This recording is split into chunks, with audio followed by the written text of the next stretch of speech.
Ya, selamat pagi Bapak Ibu sekalian. Apa kabarnya? Luar biasa. Ya, ada beberapa hal yang istimewa pada hari ini. Pertama, ini libur panjang ya. Jadi banyak keluarga, banyak orang pada libur panjang seperti ini memang memutuskan untuk berlibur. Dulu juga saya begitu. Tapi sekarang kita memastikan, saya sungguh memuji Tuhan bahwa tetap ada sisa Israel yang tetap setia, tetap memutuskan firman Yesus dan firman-Nya lebih dari segalanya. Amin. Dan yang kedua yang membuat hari ini istimewa buat saya dan saya kira sih semua ibu-ibu yang ada di sini. Asisten sudah pada pulang kampung ya. Jadi kita sudah mulai berfungsi sebagai upi abu. Nyapu, nyuci, ngepel, masak. Tapi saya yakin kita tetap melakukannya dengan sukacita karena Tuhan memampukan kita. Amin. Apapun yang kita kerjakan adalah untuk Tuhan dan bukan untuk manusia. Amin. Ya, seperti sudah saya infokan 3 minggu yang lalu bahwa judul yang dari Bapak Rohani, The Riches of God's Grace, itu ternyata memang cukup panjang. Jadi ini adalah part kedua. Dan ternyata nanti masih ada part ketiga karena Bapak Rohani mau terus memberikan pengajarannya buat saya, dan tentu saja tujuannya untuk memberkati kita semua. Nanti akan ada part yang ketiga di bulan April. Jadi sekarang part yang kedua, The Riches of God's Grace. Ya, kita sama-sama akan membacakan nats pembimbing, dan seperti biasa saya ajak kita bangkit berdiri, kita hormati firman, kita perkatakan Efesus 1 ayat 7-8 bersama-sama. Kita katakan demikian. Sebab di dalam Dia dan oleh darahnya kita beroleh penebusan, yaitu pengampunan dosa, menurut kekayaan kasih karunia-Nya yang dilimpahkannya kepada kita dengan segala hikmat dan pengertian. Ya, silakan duduk Bapak Ibu sekalian. Di 3 minggu lalu kita sudah membahas 2 ayat ini part demi part, kalimat demi kalimat, dan saya tentu tidak ulang lagi sekarang.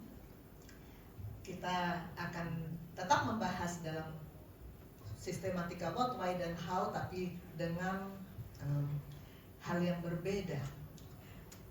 Kekayaan, the riches of God's grace. Saya buka kamus, tentu saja nggak susah. Pasti definisi kaya semuanya tahu ya. Tentu saja 3 minggu lalu kita sudah membahas bahwa kekayaan yang kita dapatkan di dalam Tuhan itu bukan hanya fisik, tapi juga jiwa, roh, dan fisik. Di dalam Tuhan kita mendapatkan kekayaan kasih karunia Allah. Kita baca bersama-sama 2 Korintus 8 ayat 9. 1, 2, 3.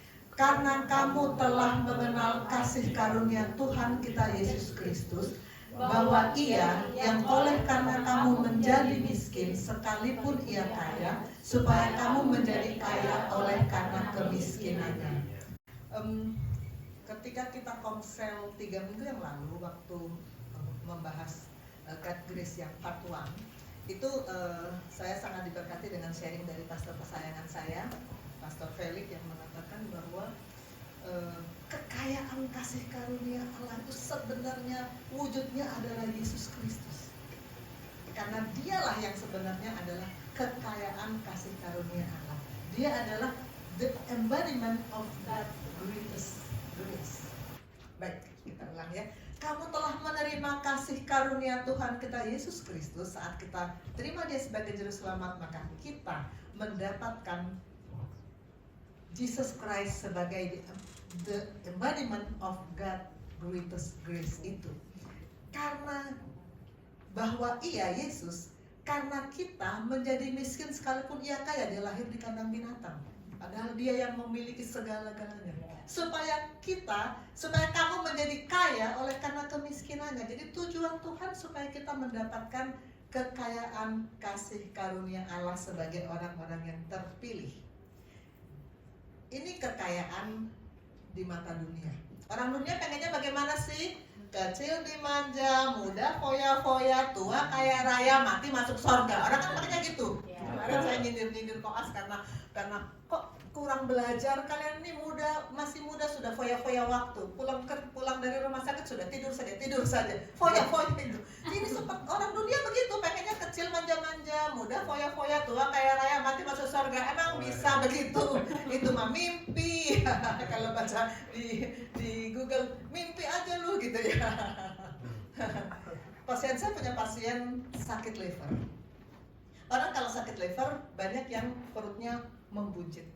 Coba lihat perut masing-masing. Saya yakin di sini nggak ada yang sakit liver. Perut yang membuncit karena sakit liver itu isinya air. Air itu namanya asitas itu namanya. Membuncit kayak begini. Saya punya pasien, banyak pasien saya langganan datang ke saya sekali sebulan untuk saya keluarkan air dari perutnya. Saya bisa keluarkan 6 liter, bisa 10 liter. Pernah yang paling juara saya keluarkan 16 liter. Bayangkan kalau 16 liter dia bawa kemana-mana, 16 kilo itu. Saya bilang, Bapak ini kalau hamil ini 4 janin ini, kembar 4 ini di dalam kalau ini hamil. Bayangkan, saya pernah keluarkan 16 liter. Sekali sebulan datang untuk dikempesin. Banyak pasien-pasien saya seperti itu. Dan mereka rata-rata bilang gini, dokter, bagaimana sih supaya nggak kambuh lagi, supaya saya sehat, nggak sakit-sakit lagi, caranya bagaimana? Saya bilang, Bapak, Ibu, semua orang mah pengen begitu, pengennya kecil manja-manja, muda foya-foya, tua sehat-sehat, dewasa sehat-sehat, tua kaya raya, mati masuk surga. Semua pengen begitu. Tapi kenyataannya kan hidup kan nggak seperti itu. Banyak orang yang memang Tuhan izinkan sakit, yang memang akan bolak-balik berulang. Jadi ini cita-cita dunia ini memang tidak bisa terjadi seperti ini. Di Lukas 16:19-31 ada perumpamaan tentang orang kaya dan Lazarus. Orang kaya kita lihat di sebelah kanan atas ya, setiap hari bersenang-senang. Lazarus di sebelah kiri bawah, sangat miskin, dijilat-jilat, lukanya dijilat-jilat oleh anjing gitu ya. Lalu dua-duanya mati. Tidak diceritakan sih di perumpamaan itu kehidupan roh mereka ketika masih hidup, nggak diceritakan. Cuman sesudah mati yang satu, tiba-tiba orang kaya ini menyadari dia di neraka, kepanasan, tersiksa. Lalu pas dia lihat di atas Lazarus dipangku sama Abraham, enaknya Lazarus dipangku. Lalu dia bilang gini ke Abraham, Bapak Abraham, suruh dong Lazarus datang kasih air, saya sangat tersiksa di sini. Apa kata Abraham? Tidak bisa, nggak ada jalannya, nggak ada flightnya, nggak ada pesawatnya yang bolak-balik surga neraka, nggak ada. Kalaupun ada, paling cuma one way, sekali nggak bisa balik. Siapa yang mau gitu ya? Kata Abraham. Selain daripada itu ayat 26, antara kami dan engkau terbentang jurang yang tak terseberangi, supaya mereka yang mau pergi dari sini kepadamu atau mereka yang mau datang dari situ kepada kami tidak bisa menyeberang. Dari sini ke sorga, dari sini ke neraka, dari neraka ke sorga, dari sorga ke neraka. Nggak ada pesawat bolak-balik. Yang ada cuma satu arah, nggak bisa balik lagi. Siapa yang mau gitu ya? Nah, karena itu dari cerita ini seolah-olah ada dua pilihan kehidupan. Seolah-olah ya, miskin tapi nanti mati masuk surga, atau kaya raya senang-senang tapi nanti mati masuk neraka. Kalau hanya ada dua pilihan, pilih yang mana? Pernah ada koas bilang sama saya, dokter, kenapa sih Tuhan suruh kita pikul salib? Kita menderita dong, pikul-pikul salib di dunia. Kenapa mesti begitu? Saya bilang gini, lu hidup paling 100 tahun, bandingkan dengan kekekalan selama-lamanya. Pilih mana?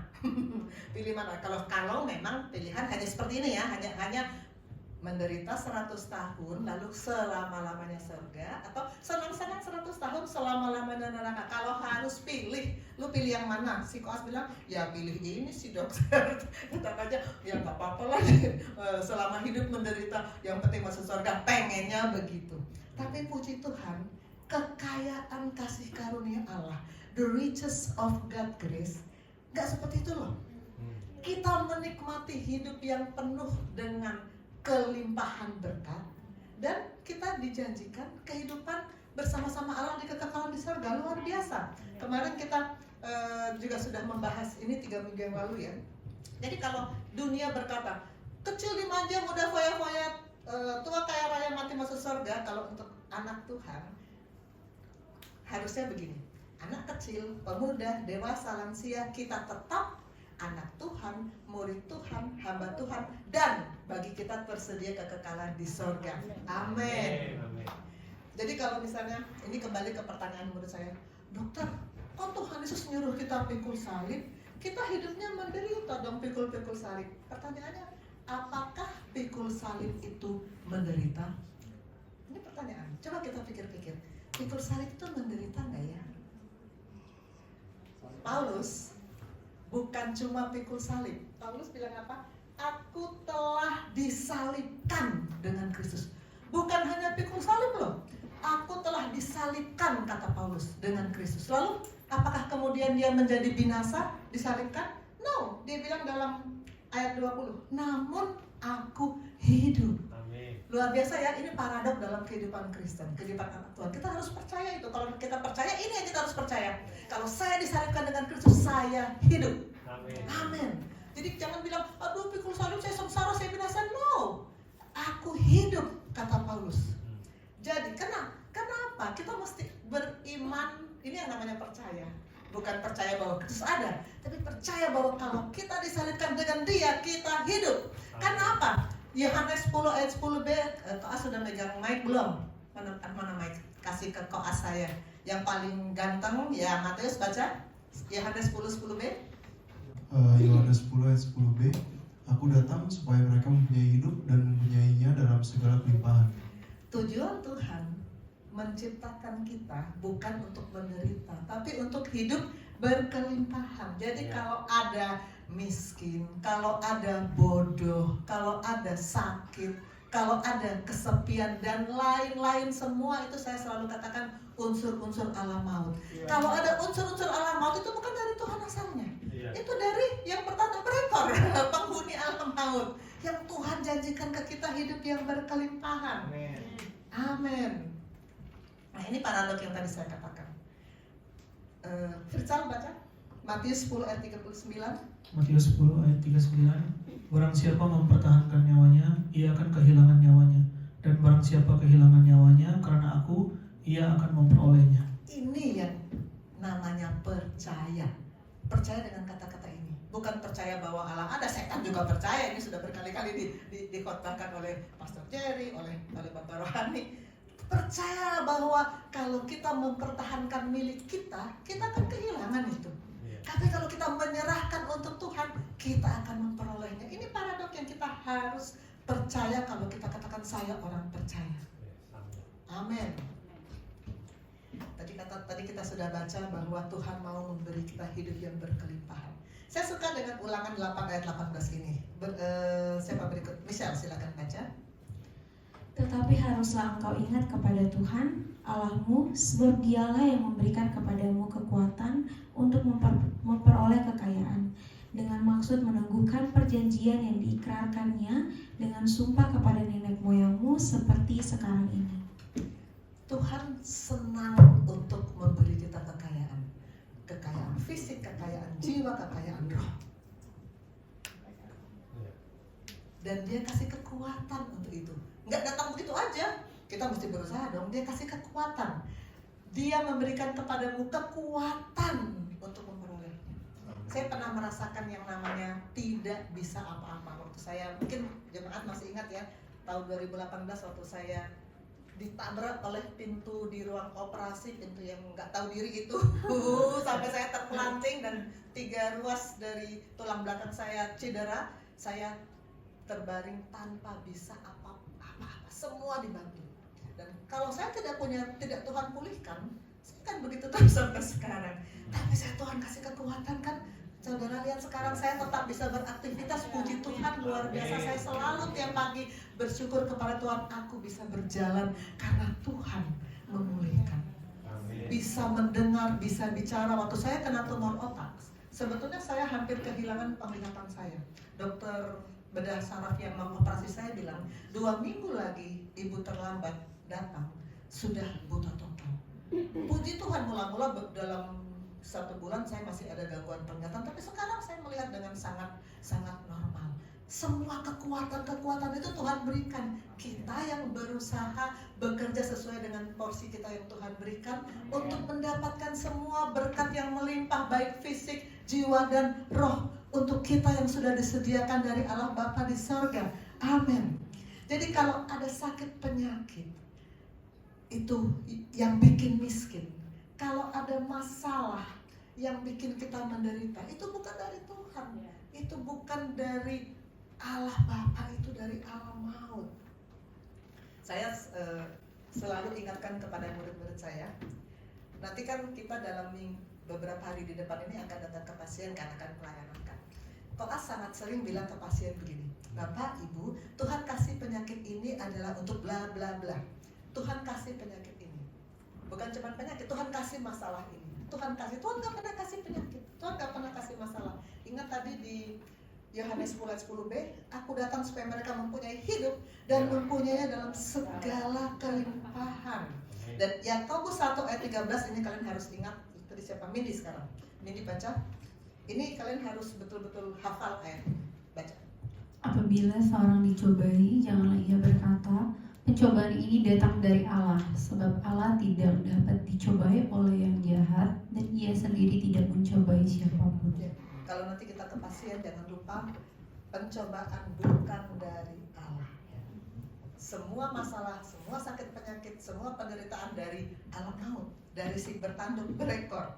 Allah datang untuk memberi kita hidup yang berkelimpahan. Dia memberi kita kekuatan untuk mendapatkan kekayaan fisik, jiwa, roh. Tapi tentu saja, tapi haruslah engkau ingat kalimat pertama, tapi haruslah engkau ingat kepada Tuhan. Ingat kepada Tuhan artinya apa? Bukan, oh ya saya ingat, oh ya ada Tuhan. Bukan itu. Ingat kepada Tuhan artinya berpegang pada perintah, peraturan, dan ketetapannya.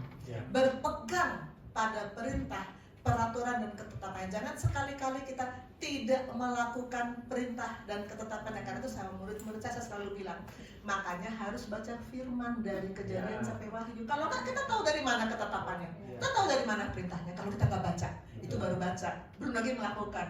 Memang bisa, memang harus. Aduh dokter, berat banget. Berat banget ya kalau kita harus melakukan semua perintah Tuhan. Berat banget ya dokter. Matius, berat atau tidak melakukan perintah Tuhan? Melakukan firman berat atau tidak? Kalau belajar ilmu kedokteran berat ya, ujian ilmu kedokteran berat ya. Kalau melakukan perintah Tuhan, berat atau ringan? Secara manusia berat dok, tapi karena kita udah dikaruniakan anugerah dari Tuhan, mungkin sekarang seharusnya sudah ringan. Kalimatnya diplomasi ya. Saya diberkati sekali ketika merenungkan 1 Yohanes 5 ayat 3. Baca Rizal. 1 Yohanes 5 ayat 3, sebab inilah kasih kepada Allah, yaitu bahwa kita menuruti perintah-perintahnya. Perintah-perintahnya itu tidak berat.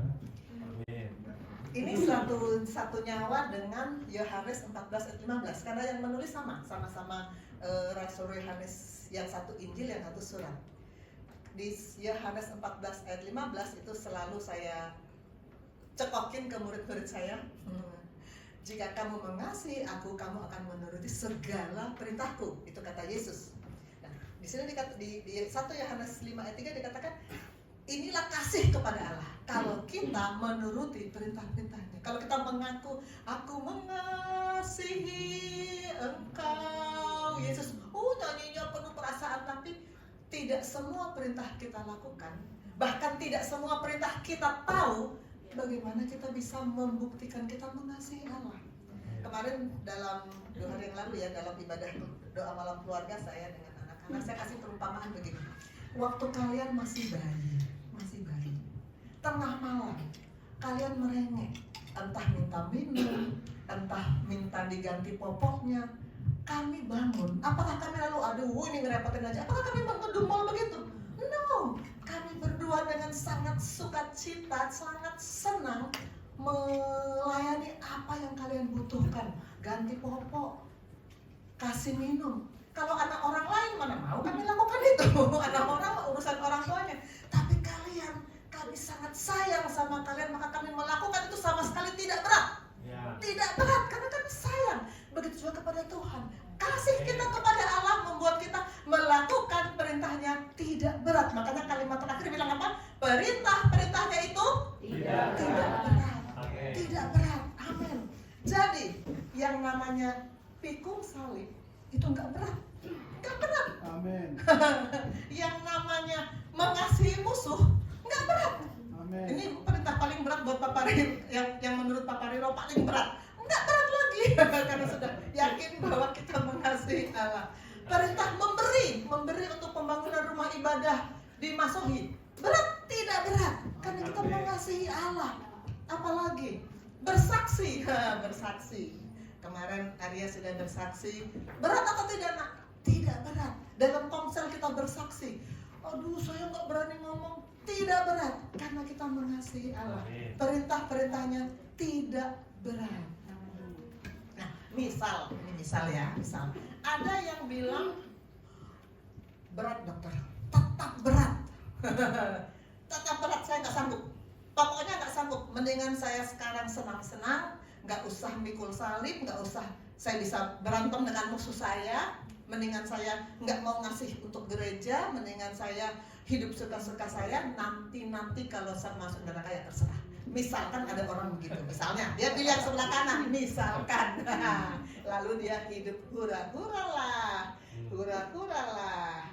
Apakah hidup di luar Tuhan, hura-hura duniawi, betul-betul menyenangkan, betul-betul nikmat? Talita pernah hidup seperti ini. Talita maju sayang. Sekarang tadi katanya bersaksi nggak berat ya, Nak? Talita akan menyaksikan bagaimana ketika dia menikmati hidup secara duniawi. Enak nggak sih? Saya tetap mau kita Talita ingat Wahyu 12 ayat 11 yang mengatakan bahwa kesaksian kita mengalahkan kuasa iblis. Pastor kesayangan saya boleh bantu. Kita mau nyanyi, kalau ada Talita di depan, suruh nyanyi aja. Kita sama-sama menyanyikan lagu Oleh Darah Anak Domba. Kita beri semangat sama Talita untuk bersaksi, karena darah anak domba dan kesaksian kita mengalahkan kuasa iblis. Amin. Oleh darah anak domba, oleh kesaksian kita,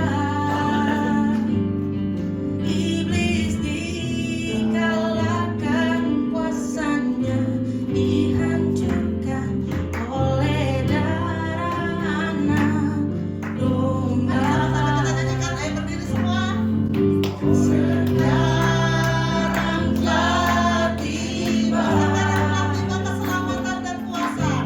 keselamatan dan kuasa, Pemerintahan Allah kita. dan pemerintahan Allah kita, kuasanya yang diurapinya, karena telah dilemparkannya para pendakwa kita. Oleh darah anak domba, oleh kesaksian kita, iblis dikalahkan, kuasanya dihancurkan. Oleh darah anak domba, oleh darah anak domba, oleh kesaksian kita, iblis dikalahkan, kuasanya dihancurkan. Oleh darah anak domba, iblis dikalahkan, kuasanya dihancurkan. Oleh darah anak domba. Silakan duduk Bapak Ibu sekalian, silakan Talita. Enak gak sih hidup yang bersenang-senang tapi di luar Tuhan? Shalom, selamat pagi. Jangan nanti aku khotbah. Kesaksian hidup ya itu yang aku dapat dari sharing aku sama mama berdua dari tentang kehidupan di luar daripada Yesus adalah bahwa aku yang waktu itu memutuskan untuk banyak hidup tergantung sama diri sendiri, ikutin apa mau aku, kayak ada di dunia yang sebenarnya nggak sama sekali memuliakan Tuhan. Tapi luar biasanya Tuhan adalah Dia pakai segala sesuatu untuk mengingatkan aku, mulai dari firman, mulai dari kejadian, mulai dari orang-orang di sekitar aku, mulai dari tragedi-tragedi yang ada di kehidupan aku, membuat aku melihat bahwa Tuhan mau aku berhenti untuk bisa melihat tujuan Tuhan dalam kehidupan aku.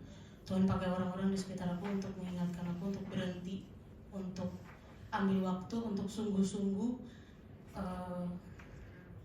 mengenal Tuhan secara pribadi gitu. Jadi puji Tuhannya aku ada di keluarga yang selalu mengalirkan firman Tuhan setiap harinya, dan firman Tuhan itu juga dipakai Tuhan untuk mengingatkan aku untuk berhenti dan untuk kasih waktu buat Tuhan untuk bisa berbicara sama aku, dan aku mau kasih hidup aku buat Tuhan.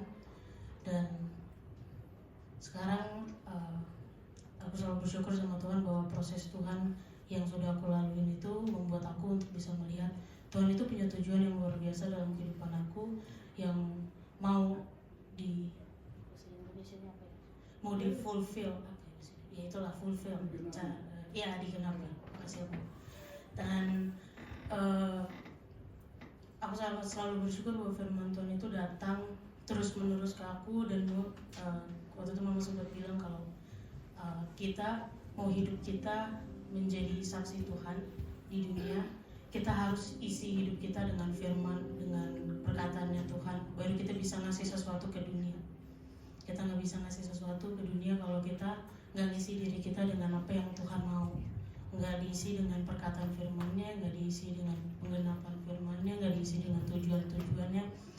Maka dengan itu aku selalu bersyukur bahwa setiap harinya aku punya waktu buat terima kebenaran firman Tuhan, dan juga ditaruh di keluarga yang selalu mengalirkan kebenaran firman Tuhan. Makanya aku semakin hari, puji Tuhan, semakin hari semakin bisa melihat bahwa Tuhan punya tujuan yang luar biasa, dan aku bisa pakai hidup aku sekarang jauh lebih bermanfaat, berguna, dan punya efek yang bukan cuman aku pikir membahagiakan diri aku gitu, tapi percaya bahwa kalau yang tadi pikul salib itu sama sekali nggak berat, karena ada waktu itu kalimat Pastor Yusuf bilang kalau kita nggak bisa bangun sesuatu kalau Tuhan nggak ikut bangun sama-sama kita. Jadi kayak saya sekarang mau bangun hidup saya sama Tuhan, saya mau ada di rencananya Tuhan, di tatanan Tuhan. Jadi apapun yang saya putuskan ke depannya, langkah apapun yang mau saya ambil, saya mau itu bukan muncul dari pikiran dan perasaan saya, tapi muncul dari pikiran perasaan Tuhan yang Tuhan taruh di kehidupan saya. Mau tanya, Talita hidup yang suka-suka, yang pulang-pulang pagi, bukan cuma pulang malam, pulang pagi, senang-senang terus. Itu kira-kira berapa bulan ya, Nak ya?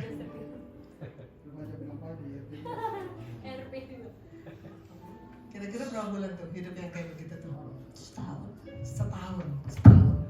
Puji Tuhan, saya bersyukur Bapak dan Ibu Rohani selalu tidak melepaskan cengkeramannya kepada Talita sampai Talita bisa kembali ditarik. Dan hidup yang seperti itu enak nggak, Nak?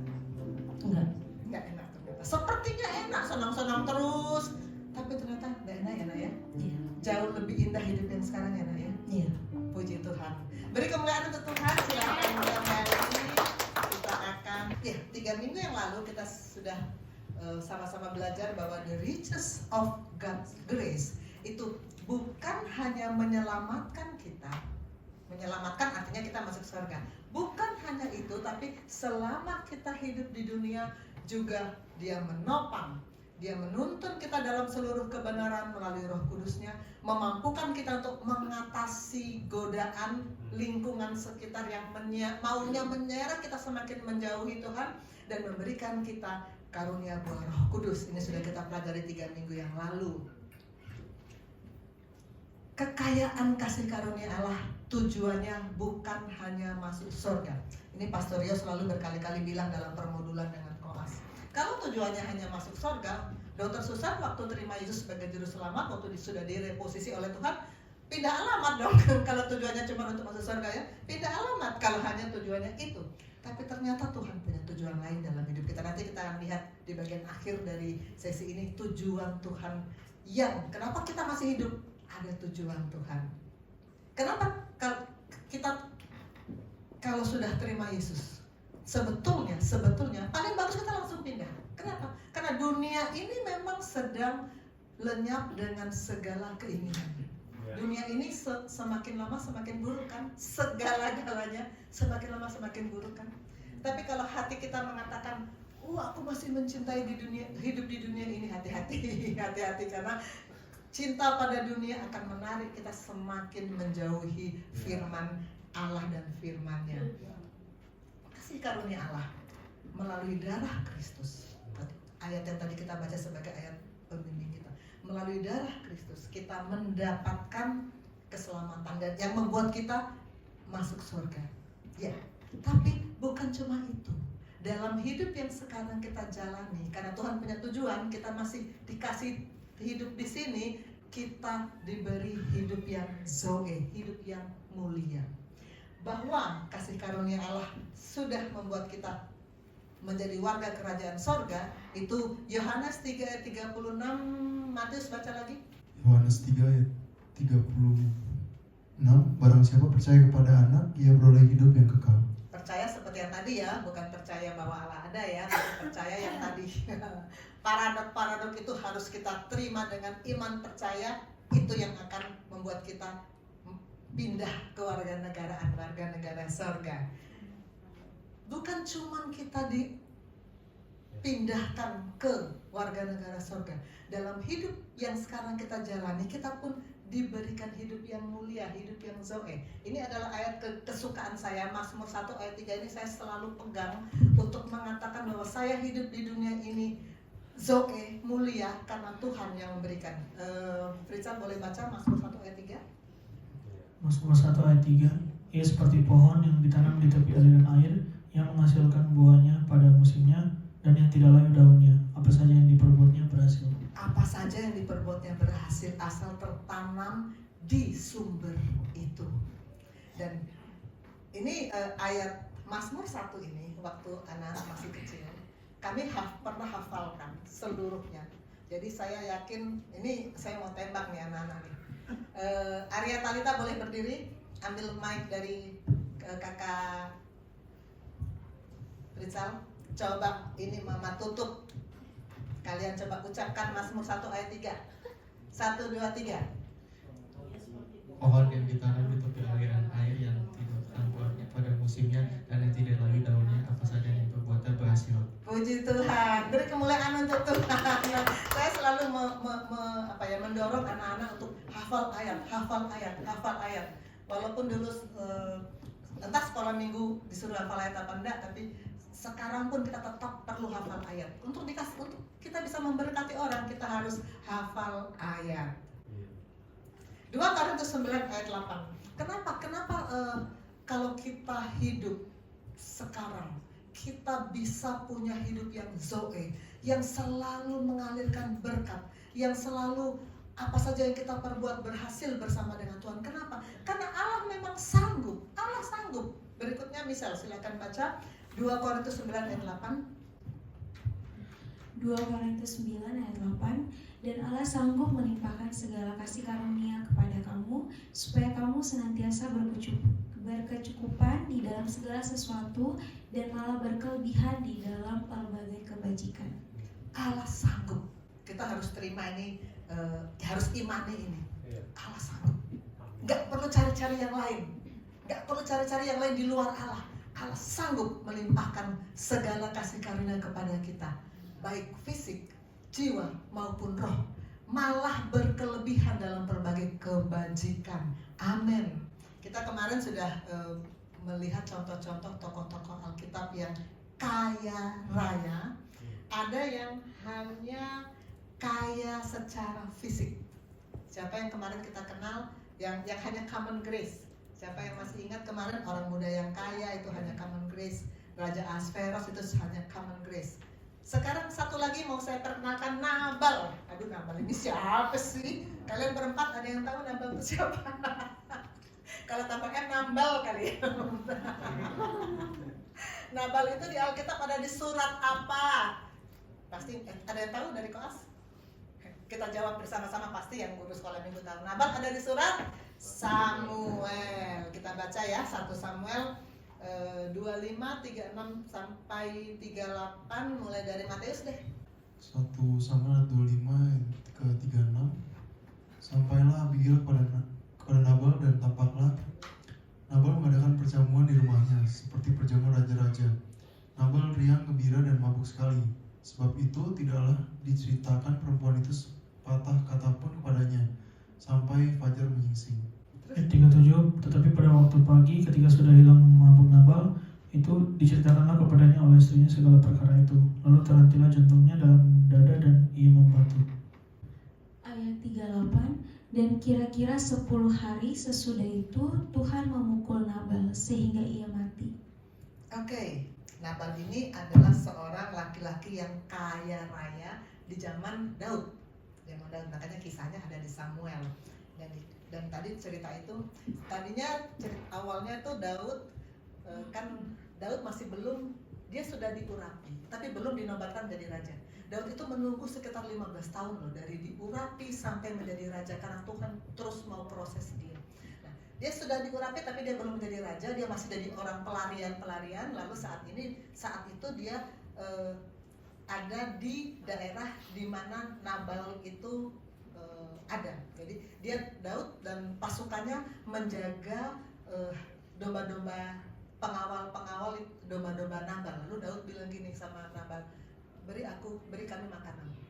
Nabal nggak mau kasih, lu siapa gitu ya. Lalu Nabal nggak mau kasih, terus Daud bilang, oke, kalau lu nggak mau kasih, nanti aku akan balas. Terus datanglah istri Nabal ini, Abigail ini baik dan cantik. Terus dia minta maaf, minta ampun, dia bersujud sama di depan Daud, minta ampun, dia minta maaf, lalu dia kasih makanan untuk Daud, dan akhirnya Daud memaafkan dan tidak jadi membalas dendam kepada Nabal. Nah, kemudian ini ceritanya, sesampailah lalu Abigail sampai kepada Nabal sedang foya-foya, sedang pesta-pesta, mabuk. Besoknya si Abigail lalu menceritakan apa yang terjadi. Lalu apa respon Nabal? Dia jantungnya langsung berhenti. 10 tahun kemudian dia mati. Segitu gampangnya kan di tangan Tuhan. Kalau kita hanya bergantung pada kekayaan fisik, kemampuan fisik, segitu gampangnya dicentil sama malaikat, habis. Segitu gampangnya. Pelajaran, jangan sekali-kali hanya mengandalkan kemampuan kita, andalkan Tuhan. Ini Nabal hanya hidup dalam common grace. Nah, sekarang kita lihat tokoh berikutnya yang hidup dalam special grace, yang bukan hanya tubuh tapi jiwa dan rohnya juga kaya dalam Tuhan. Special grace. Kalau 3 minggu lalu kita sudah belajar Abraham, Ishak, Salomo, Hizkia. Semua ini satu garis keturunannya. Sekarang kita mau coba mengenal Ayub. Ayub ini nampaknya agak beda dari Abraham dan keturunannya. Dia dikatakan di ayat 1 ada seorang laki-laki di tanah Uz bernama Ayub. Orang itu saleh dan jujur, ia takut akan Allah dan menjauhi kejahatan. Kalau ini kan kisahnya langsung begini ya, nggak diceritakan asal muasalnya. Beda sama Abraham pergilah dari Ur Kasdim, pergilah ke tanah. Jadi ada ceritanya bagaimana dia mengenal Tuhan. Ini tanpa ada saja di tanah Uz, tapi dia saleh dan jujur, takut akan Allah dan menjauhi kejahatan. Entah bapak rohaninya siapa, nggak diceritakan. Entah lingkungan yang menopang dia, nggak diceritakan. Di mana tanah Uz? Kalau saya buka di Google, saya kan cuma taunya dari Google aja ya. Kalau Israel di sini, maka tanah Uz itu katanya di Edom, katanya, kata Google. Jadi memang dia pisah wilayah juga. Dan tahunnya juga kalau Abraham sekitar 2000 sebelum Masehi, Ayub ini sekitar 1500 sebelum Masehi. Jadi sudah sangat-sangat zaman dulu banget. Nah, orang itu, Ayub ini adalah orang terkaya dari semua orang di sebelah timur. Di sebelah timur, terkaya. Berarti Ayub ini cinta Tuhan, dan dia tiga-tiganya ya, kaya fisik, jiwa, dan roh. Luar biasa. Kemudian kalau kita baca Ayub, saya sih selalu menyarankan pada murid-murid saya baca seluruh isi Alkitab. Ayub itu ada 42 pasal, dan hampir seluruh, cuman yang menceritakan awal mula kehidupannya cuma pasal 1 dan 2, lalu kemudian dia diizinkan Tuhan diberi masalah oleh iblis sepanjang sampai 42. Dia bergumul dengan masalahnya, tapi dia menang. Istrinya bilang, ngapain kamu masih setia sama Tuhan? Udah kutuki aja Tuhan. Tapi dia tidak terpengaruh. Istrinya Ayub ini juga ya. Bukannya menopang, malah ikut menjatuhkan. Tapi dia tetap, dan pada akhirnya di pasal 42 Ayub bisa bilang begini, hanya dari kata orang saja aku mendengar tentang engkau, tapi sekarang mataku sendiri memandang engkau. Kita mengenal Tuhan bisa dari berbagai cerita di Alkitab, lewat Abraham, lewat Ishak, lewat Paulus, lewat nabi-nabi, lewat rasul-rasul, kita bisa kenal Tuhan.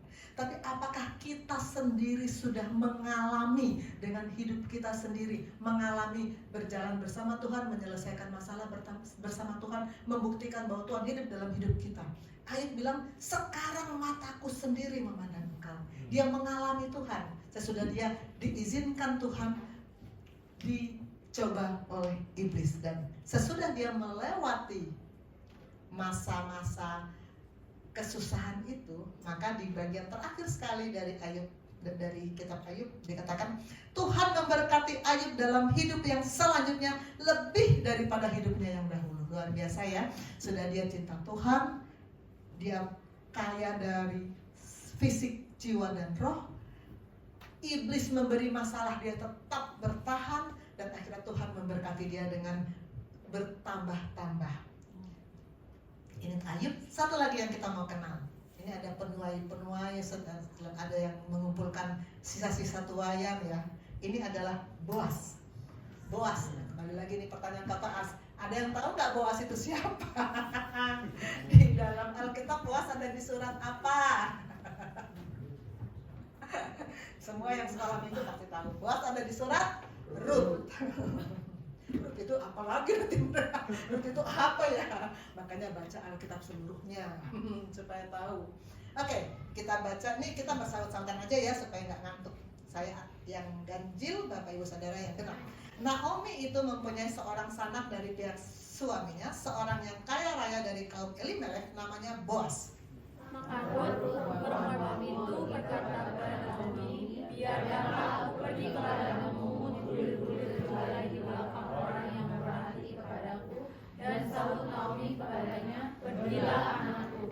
Pergilah ia lalu sampai di ladang dan memungut jelai di belakang penyabit-penyabit. Kebetulan ia berada di tanah milik Boas yang berasal dari kaum Elimelek. Lalu datanglah Boas dari Bethlehem. Ia berkata kepada penyabit-penyabit itu, Tuhan kiranya menyertai kamu. Jawab mereka kepadanya, Tuhan kiranya memberkati Tuhan. Waktu saya renungkan ini, saya sangat suka dengan ayat 4. Boas ini punya kebiasaan luar biasa ya. Setiap kali dia datang kepada pegawai-pegawainya, dia selalu bilang, Tuhan kiranya menyertai kamu. Wow, kita sih sering ya mendengar orang bilang GBU, tapi sebagian kan orang ngomong GBU itu cuma formalitas ya. GBU. Tapi ini saya yakin nih Boas ngomong sungguh-sungguh dari hatinya. Tuhan kiranya memberkati kamu. Saya klik di Google, orang terkaya di dalam Alkitab. Boas termasuk salah satunya. Jadi Boas ini dikatakan sangat kaya raya. Nantinya kan dia yang akan nantinya dia yang menebus Naomi dan keluarganya. Dan apa peranan Boas?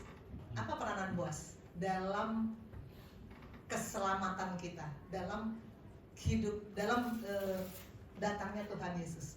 Nih kita lihat, ini kecil-kecil ya, tapi saya bacakan yang penting-penting aja. Ini dari Adam, generasi demi generasi ada Nuh.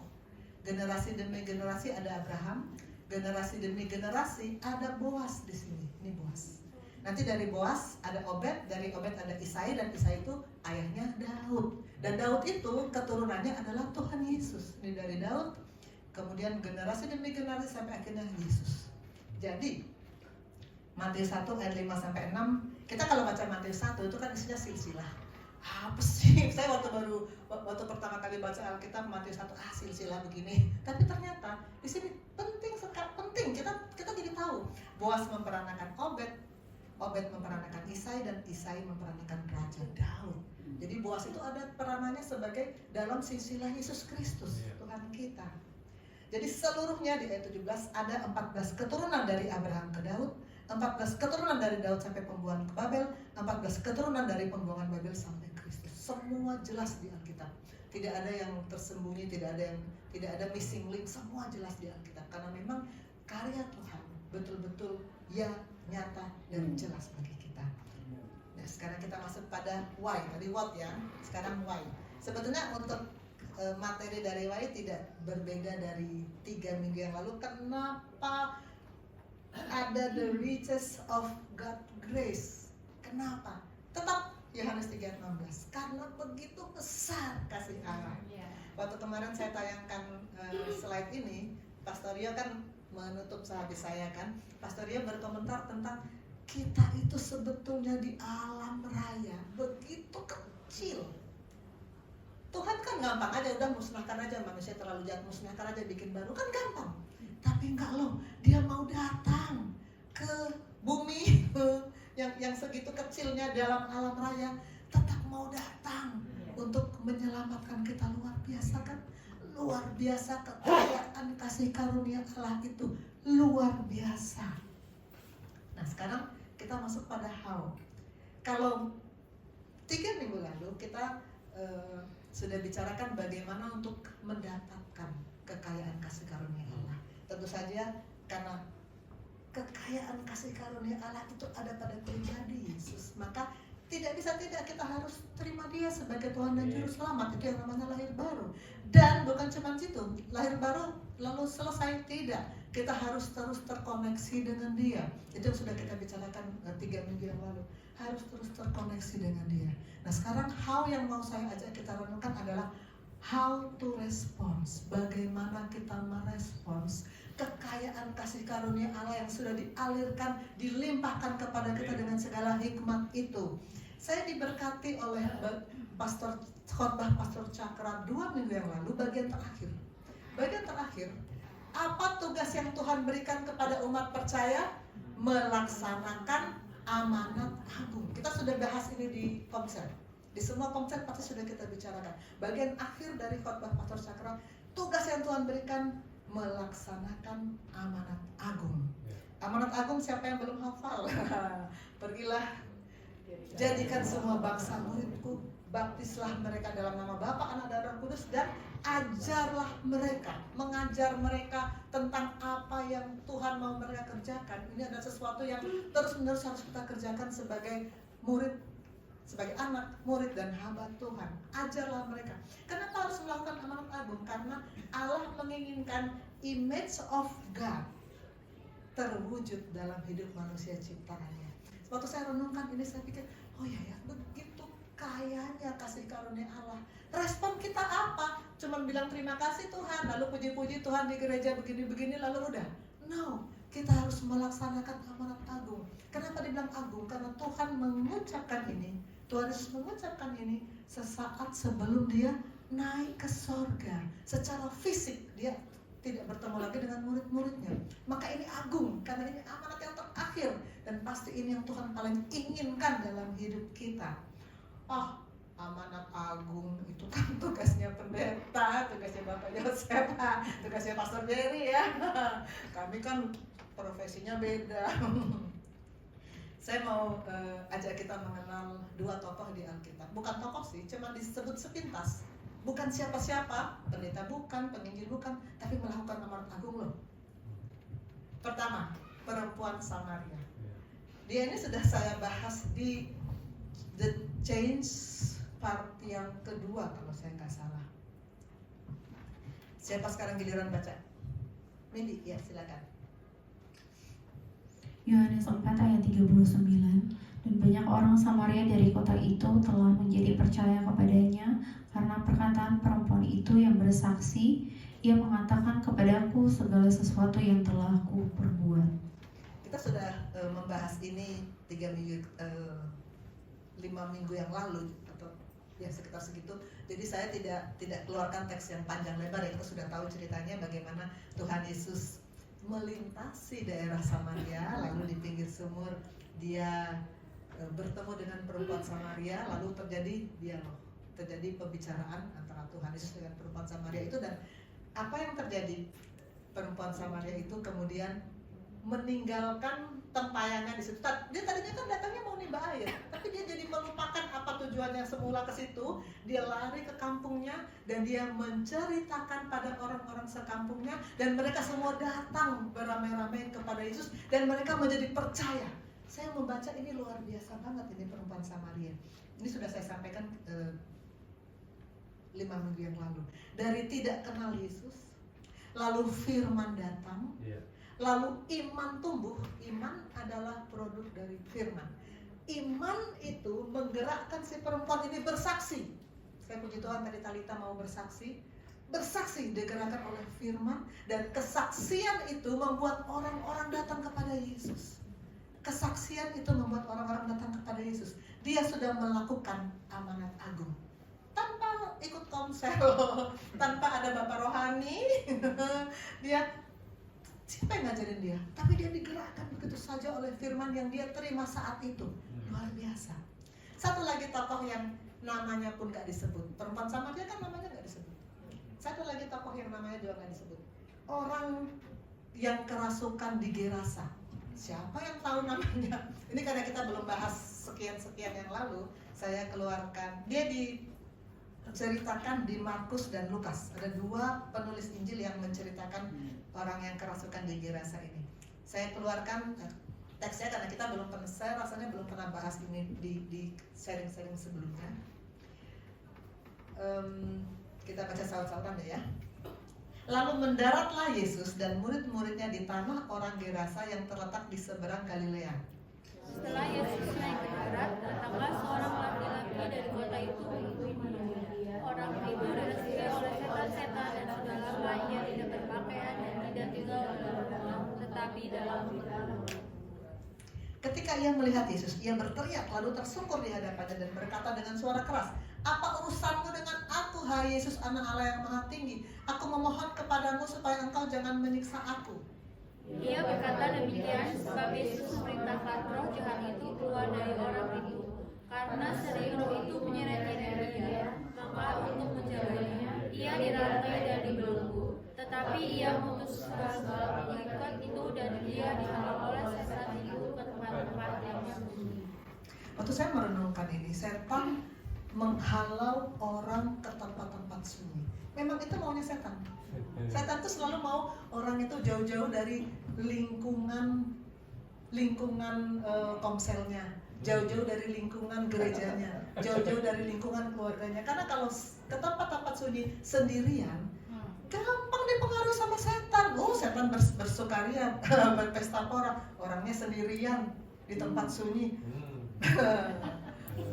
Maka jangan tinggalkan ibadah, jangan tinggalkan persekutuan, jangan tinggalkan keluarga rohani. Karena kalau kita pergi meninggalkan dan kita ke tempat-tempat sunyi, kita habis disikat sama setan. Singkatnya cerita ini Tuhan Yesus selalu melepaskan, membebaskan orang ini dari roh yang merasuk dia. Lalu ini saya langsung lompat dari 29 ke 38. Dan orang yang telah ditinggalkan setan-setan itu meminta supaya ia diperkenankan menyertainya. Tapi Yesus menyuruh dia pergi. Katanya, pulanglah ke rumahmu, ceritakan segala sesuatu yang telah diperbuat Allah atasmu. Dan orang itu pun pergi mengelilingi seluruh kota dan memberitahukan segala apa yang diperbuat Yesus atas dirinya. Luar biasa cerita ini. Kan banyak kita yang pengen di sini senang, di sini nyaman, saya di sini aja dekat dengan Tuhan. Waktu saya masih SMA ya, masih SMA.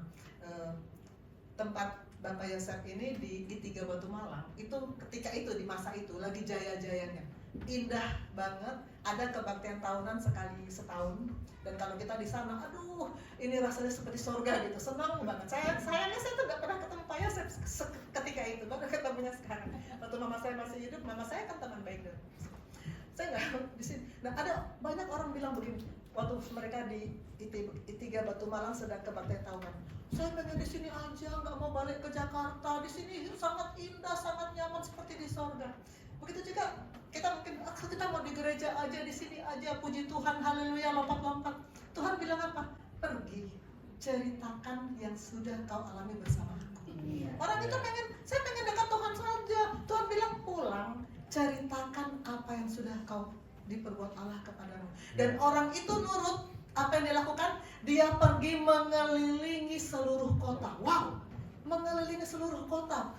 Berarti setiap orang yang dia temui di kota itu dia ceritakan apa yang sudah Tuhan perbuat atas dirinya. Dia belum pernah ikut komsel sebelumnya, dia belum pernah diajar pemuritan sama bapak rohaninya. Tapi begitu dia mengalami Tuhan, dia bisa cerita apa yang Tuhan lakukan dalam hidupnya. Dia melakukan amanat agung. Luar biasa.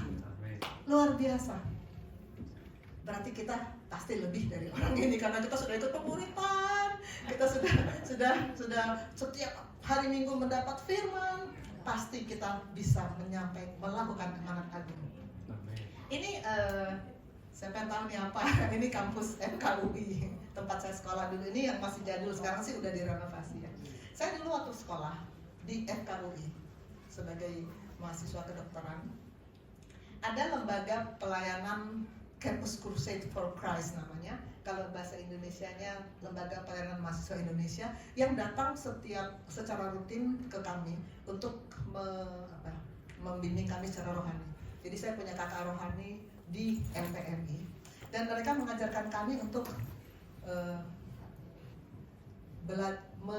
menjaring jiwa dengan 4 hukum rohani. Selain dari LPMI, saya juga mengenal 4 hukum rohani dari Perkantas. Perkantas itu dari I3 Batu Malang, Pak Yosef. Jadi ada 2 yang rutin datang ke kami di FKUI, yaitu LPMI dan Perkantas. Nah, tapi ketika itu, saya, nggak bisa. Saya tahu 4 hukum rohani, apal. Tapi saya nggak bisa, saya tuh orangnya pemalu. Saya tuh nggak bisa ngomong. Boro-boro ngomong kayak begini. Waktu saya masih mahasiswa, saya tuh gagap, nggak bisa ngomong, nggak berani ngomong. Bagaimana saya bisa datang ke orang yang saya nggak kenal lalu sampaikan 4 hukum rohani? Bagaimana caranya? Nggak bisa. Nggak bisa. Ini slide-nya Pastor Rin. Ketika permodulan dia bilang gini, panggilan menjadi pengikut Yesus bukan hanya panggilan untuk terima Yesus dibaptis selalu masuk surga. Karena kalau kita langsung masuk surga, kita pindah alamat dong. Tapi panggilan untuk direposisi. Saya mau katakan bahwa saya mengalami reposisi ketika saya masuk di gereja ini tahun 2015. Sebelumnya saya sudah lahir baru, tapi hidup juga ya walaupun nggak separah Talita, tapi mirip-mirip lah. Kacau-kacau juga. Saya baru direposisi Tuhan tahun 2015 di gereja ini. Pastornya bilang, orang yang mau berfungsi harus mau direposisi. Maka sesudah saya mengikuti pemuritan dari Bapak Rohani, saya diajar terus, maka barulah saya tahu apa yang harus saya lakukan untuk melakukan amanat agung. Ingat ini, ketika Tuhan Yesus memberi makan untuk 5.000 orang, ini ada versi Matius, Markus, Lukas. Tuhan bilang begini, berapa banyak roti yang ada padamu? Coba periksa. Dalam Markus 3:28, berapa banyak roti yang ada padamu? Coba periksa. Kalau kita bilang, Tuhan, di tempat saya nggak ada yang bisa saya sampaikan firman, periksa. Berapa banyak roti yang ada padamu? Coba periksa. Waktu saya mulai mengajar di kampus Koasif yang saya sekarang bawa ini, tahun 2000 mulai mengajar. Tapi saya baru menyadari bahwa murid saya adalah sasaran Roh Kudus. Pasien-pasien saya adalah sasaran Roh Kudus untuk menerima amanat agung. Saya baru menyadari itu sejak saya direposisi di gereja ini. Sejak tahun 2015 baru saya mengajak murid-murid saya. Baru saya mulai membuat program kita datang ke pasien sampaikan firman. Saya baru melakukan karena saya baru diajar dan baru direposisi. Maka kalau kita mau melaksanakan amanat agung, kita harus pastikan sudah direposisi, lalu belajar pada Bapak Rohani. Pasti kita akan bisa menyampaikan amanat agung yang diperintahkan Tuhan kepada kita sebagai respon kita karena begitu besar kasih karunia-Nya kepada kita. Amin. Saya masuk pada konklusi dari The Riches of God Grace. Kasih karunia Allah pertama menyelamatkan. Kedua, kasih karunia Allah menopang, membuat kita bisa hidup dalam kebenaran, bisa mengatakan no terhadap dosa dan bisa punya buah Roh Kudus. Dan ketiga, kita mendapatkan amazing grace karena kasih-Nya yang begitu besar. Dan yang keempat, respon kita apa? Lakukan amanat agung. Amin. Mari kita berdoa. Bapa di surga, kami sadar, kami sepakat dengan firman-Mu bahwa Engkau Tuhan penuh dengan kekayaan kasih karunia yang sudah Engkau anugerahkan kepada